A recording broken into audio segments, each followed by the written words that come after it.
I was camping in our Pecos Wilderness during Memorial Weekend, having a great old time, and got a call that my son was injured.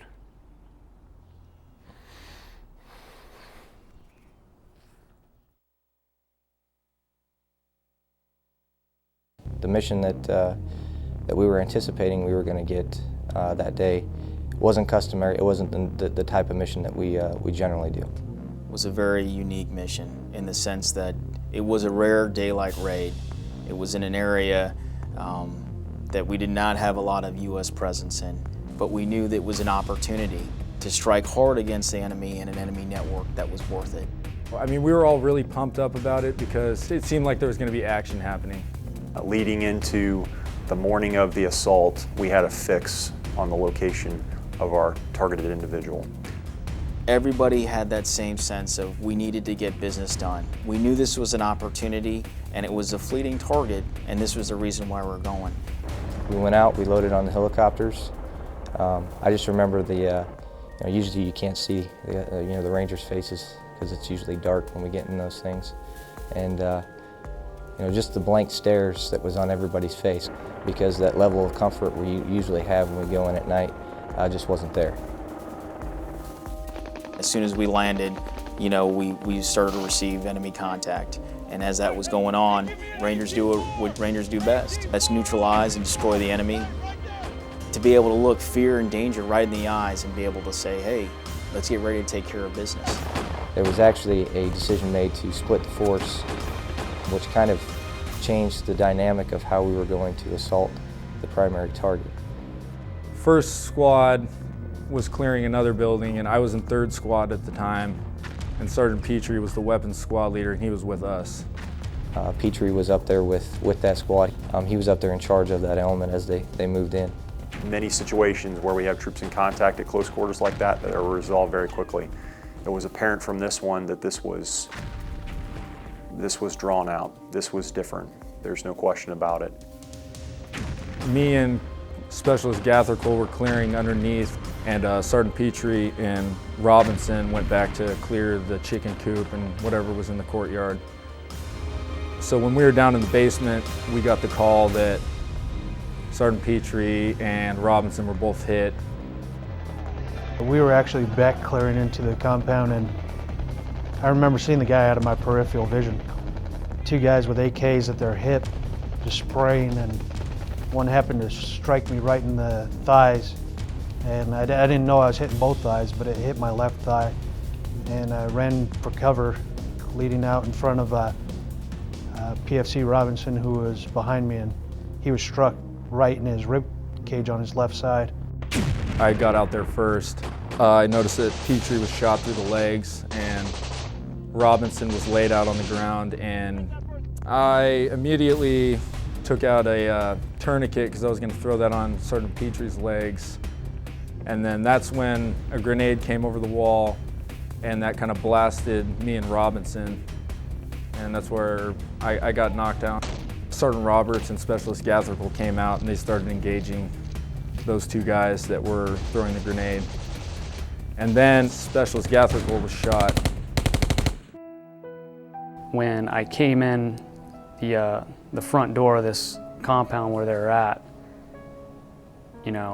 I see Staff Sergeant Roberts dragging another one of our guys into the back door.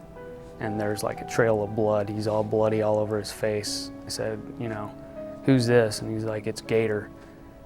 I'm like, all right, what do we got? He's like, we got 4 Eagles wounded.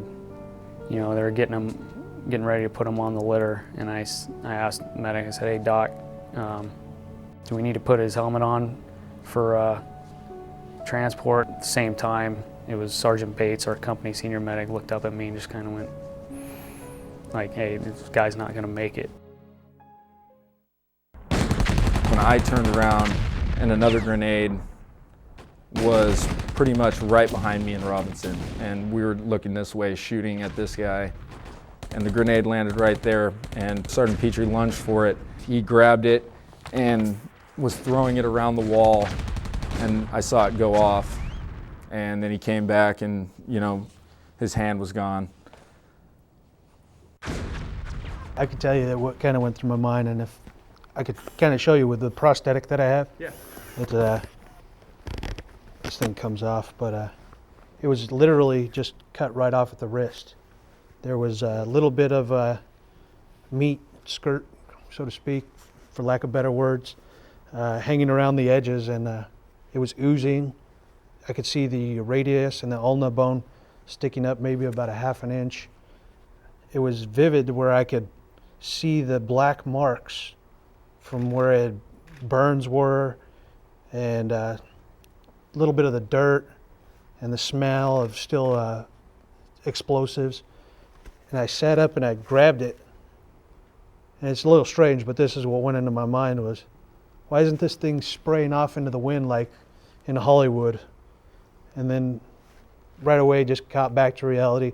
Oh crap, got to put a tourniquet on it, which we keep tourniquets on the outside of our kit. And I grabbed that and I was able to tie it down, and because of the good medic training that I got when I was going through the courses, but stopped the bleeding. As I was running between the two buildings, Sergeant Petry himself called me up on the radio and said, "My hand is gone." And I said, I'm on my way. First guys that ran up to me was a first sergeant. He ran toward me and he grabbed me in an attempt to say, "Hey, come on, we're gonna get you out of here." And I said, "No, you're not gonna take me anywhere until you kill those guys and stop the volume of fire they're laying down on us." Just the fact that he was still throwing grenades at the enemy, like, I mean, that's awesome right there. The younger guys next to me were kind of still in shock and awe, so maintaining control, maintaining awareness, trying to remain calm so that they stay calm, radioed up the status and, "Hey, you guys okay?" And just making sure that staying in control of the situation. Really, when I went back and I looked at what happened, like, I think he saved my life twice, really. You know, definitely with the grenade that was behind me. It is very awe-inspiring when you hear about a guy that doesn't think about it, you know, and it goes back to that same thing that I would say, you know, in our creed, never leaving a fallen comrade. You know, to be in a position where, you know, you're kind of pinned down, you're receiving direct fire, you're under, you know, attack from enemy grenades, and when you're faced with a situation that's dangerous like that, that a Ranger will take his safety, put it aside, and execute without even action, without any guidance, to save two other Rangers, that is very powerful.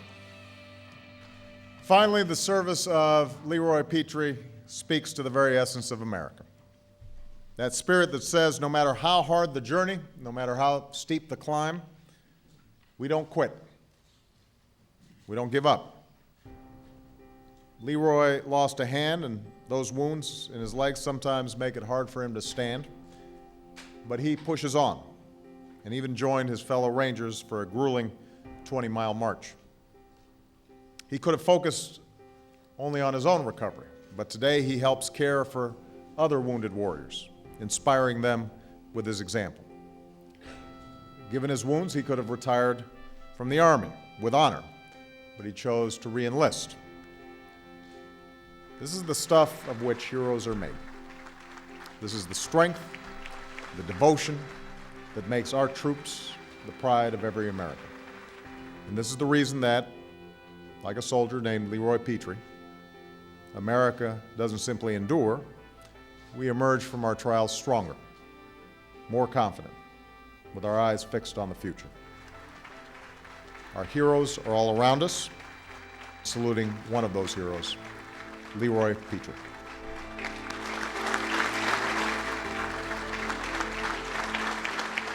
When you say hero, I think of all the men out there giving their lives and their families being behind them 100%.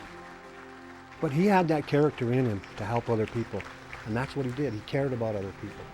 So at the time what he did, he knew, I think he was really, like he had told me before, "Dad, I was doing my job. I was taking care of my fellow soldiers."